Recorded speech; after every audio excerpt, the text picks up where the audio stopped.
Welcome to the Strong Parents Podcast with Kim and Riki, supporting children by inspiring parents. Hi everyone, Hey. Welcome back to our latest episode of the Strong Parents Podcast.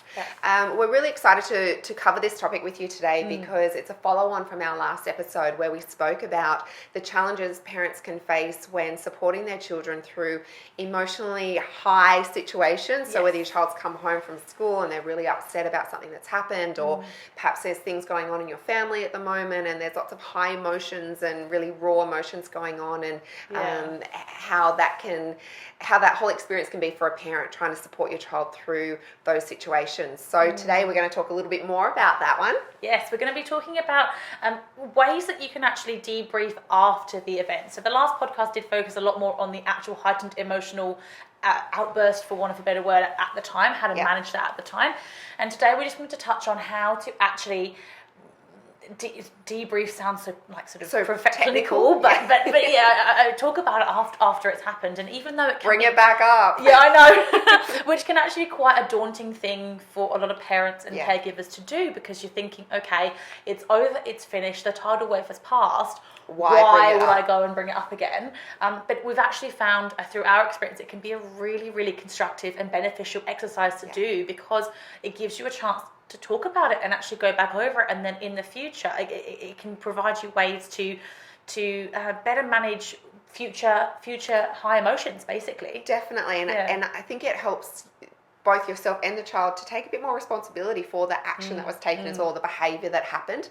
Because like anything, if we do something and we're sometimes, if we're really honest with ourselves, we know we could have handled that situation a little bit better. And children feel this just as much as us adults. It's very easy to go, well, that's done now, let's forget about it, and I don't want to talk about it, sort of pretend it never happened. And when we do that, it's very easy to not take responsibility for it, or more importantly, not to learn from that experience. So by bringing it up again, it actually forces us to look at it with a clear mind, and when we're not in that really heightened emotional state, to go, okay, what can we learn from what happened?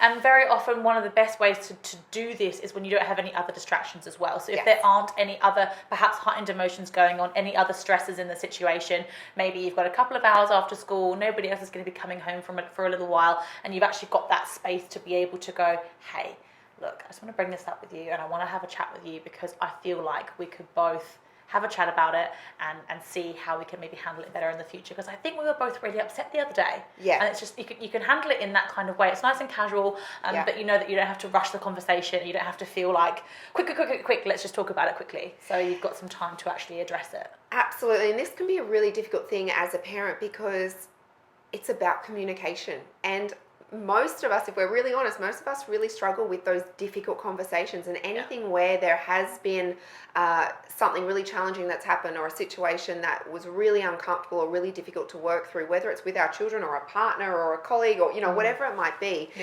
it is really difficult to do, even afterwards when the emotions have gone, to actually sit there and talk about it. So it's really an exercise for a parent to I guess get that confidence to go, this is something really important, and there's a huge lesson here for my child, but I've got to initiate this, and I've got to kind of take the lead with this, and regardless of how uncomfortable it actually makes me feel, and really be that role model and that leader for your child to learn from you and the way that you communicate, because that's their best form of learning, is what they learn through you. So for you to be able to come in and go, okay, I'd really like for us to talk about this, and I know it might be a bit uncomfortable, but it's really important for us to look at what went on and how we can work through this and learn from it. And I love that you said that, because it's not only modelling to the child that I guess behaviours that you'd love for them to learn, or that you think are really helpful for them to learn for future emotional, like high emotional situations,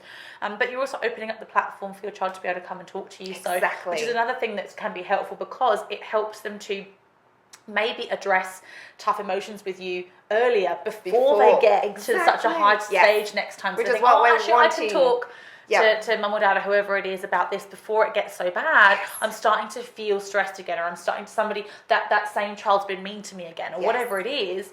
I'm going to talk about it with them this time, rather than just sort of keep it inside. Exactly. So, and this, unfortunately, is what we tend to do. We tend to, because we're quite often not great at communicating our needs or things that are quite difficult to talk about, we will hold on to them until it gets to a point where it erupts, and then we go, right, now I can just offload and get it all out there while I'm in this state.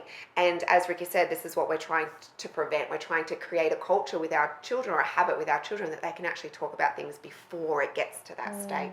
So our tips with doing this are, as Riki said, pick a time where you know there's it's not going to be a rush time. So, not right before you're going to go to after school activities or dinner at grandma's house, or you've got to rush off to work, or whatever it might be. Make sure that there's a significant amount of time there, because you don't know, this could be a 5-10 minute conversation. It could end up being an hour conversation, because when you create that safe space for your child to open up and feel comfortable, it would be a wonderful opportunity to keep asking questions and to keep that conversation going. So Absolutely. The last thing you want when you're brave enough to actually start this conversation is to be looking at your watch or looking at the clock going, oh my gosh, we've only got 15 minutes, come on, quick, we better work through this. Wrap this up. Yeah, exactly. So, and quite often we hear tips that, being in the car is a great time to have conversations. Yes, it is, except if that conversation is going to get interrupted by suddenly you've got to park the car, go into the shops, or whatever it might be. So, and also sometimes I think things like driving and having those distractions can be good, because you can talk without having to feel like your voice is the only thing that's being focused on. But at the same time, it also shows you're distracted. So if you're driving as a parent and somebody pulls out in front of you, you're going to immediately be like, oh God, and that's going to take precedence over what the child might be saying. So one of those situations, we get the premise behind those kind of suggestions, those kind of parenting tips. Maybe you could just have some music on in the background at home to add a little bit of ambience and add a little bit of a dimension to the conversation, rather than just having those two voices, instead of doing something like when you're driving or going for a walk or whatever it might be, where other distractions are likely to take precedence over a time when your child might be sharing. Exactly. And if you are wanting a little bit of something else in there so that it takes that pressure off, do some colouring, or do something where you're both there together. You're in that conversation, but there might be something else that you're doing to allow that conversation to happen naturally. Our number one big tip would be to schedule that time when there's no other pressures in place on where you need to be or anyone else that's going to be around. Our next tip would be put your emotions to the side. So really sort of set yourself up and be ready for that conversation and what might come up, and remembering that we're bringing this up because we're not in that heightened emotional state anymore, and so we don't want to bring all those emotions back into it. So really reminding yourself that this process is not about going back to that state, that heightened emotional state. It's actually about revisiting it without all that emotion there. So trying to keep quite factual about what happened and try not to bring up too many of those emotions. And enable that space for your child. So asking questions and putting it back to your child. Can you share with me what was going on? Questions like, can you see where this started, and was there other things that started to add in there? Was maybe it was something completely unrelated to what actually set the whole scene, and trying to explore what was actually going on with your child, so your child can learn the effects of multiple things happening and build-ups happening. I think another thing that to keep in mind as well when you're having these conversations is to be able to find a common language between the two of you, so that for example, none of what we're saying here means that it's never going to happen again, right? We may both parties may eventually have another emotional outburst, or really a situation of high emotion. But one of the aims of the conversation in the back of your mind as a parent could be, I want to get some common language here so we actually understand, how was that emotion feeling for my child? What does it feel like for them? How would they describe it? And also, they're getting to know the kind of language I'm using, so the next time this does happen, we've kind of got this common ground where we understand each other a little bit more. And as you go through stages where those emotional, those situations of high emotion are happening, you're starting to get to know each other, and you're starting to go, okay, this is they may have described it as this snowball of emotion. So next time it's happening, you could say, I know you're feeling like you've got that snowball happening inside you again, but remember what we talked about. So you're able to actually use that common language to understand each other. So another helpful, I guess, tip to think about as you're having these conversations, the outcome of the conversation. Being on the same page. Absolutely.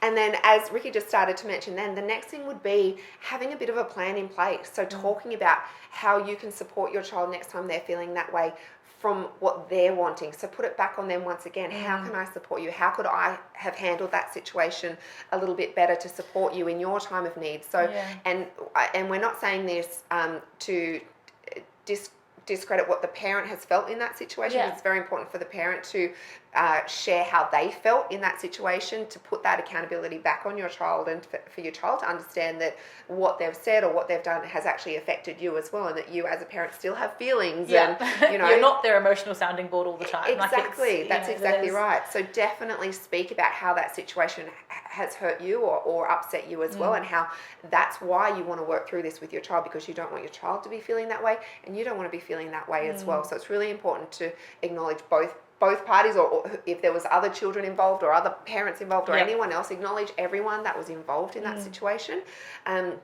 And then start working on a strategy together. How can we improve on this for next time? How can I support you?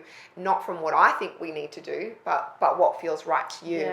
And then it's a matter of playing with that. So as Riki said, it will happen again. And this is the starting point to start implementing new habits and new ways of working through things. So this is a starting point. Have that conversation so that when something happens again, you can actually bring up this conversation and go, right, remember when we sat down and we talked about how we can work through this? And you can start trialing some little, strategies to see what works for your child when those heightened emotions are there once again. And I think it's also important to mention something, that this is a really great opportunity to bring up the notion of consequences as well. So when everybody is calm is the time to go, okay, so we both may have acted out of turn last night or yesterday, whenever this heightened situation happened, but I'm here as your parent to let you know, I want to know how it feels for you. I want to be able to support you through this. But I also want to let you know that there will be consequences if you continue to behave in a way that is not at least trialing the new things that we've talked about. So, for example, if you throw a tantrum in the supermarket again and try and lash out and hit me, I'm going to have to enforce some kind of consequence, like less screen time. Massive example there, but these things do happen. And so that if this does happen the next time, you're well within your rights, even though you already are as a parent, but your child is actually understanding from a reasonable perspective, from a calm perspective. Previously, they know that consequence is coming because they're not working with you in that moment to try and implement something different. So, and they're starting to sort of get to come to terms with it in their mind and learn that there will be consequences as well. So it's a really good, quiet, calm time to talk about consequences and enforce them before this sense of heightened emotion, which can also help with a sense of, shame and shutting down of emotions, because the last thing we want to do is make our children feel like their emotions need to be shut down and that they're not allowed to be there. So if they already know that there could be a consequence to an undesirable behavior, it's the notion of it is already there rather than in response to their emotion. And that you've given options of how to work through it in an alternative way as well. So they're already going into the next heightened emotional situation with this awareness of, I know there's better ways to handle this situation, and I know there's going to be consequences. And I've made the choice to perhaps not act in that way, which is why I've got a consequence, not that my emotions are wrong, and therefore I'm getting punished for it. Exactly. So the biggest takeaway from today's episode is communication.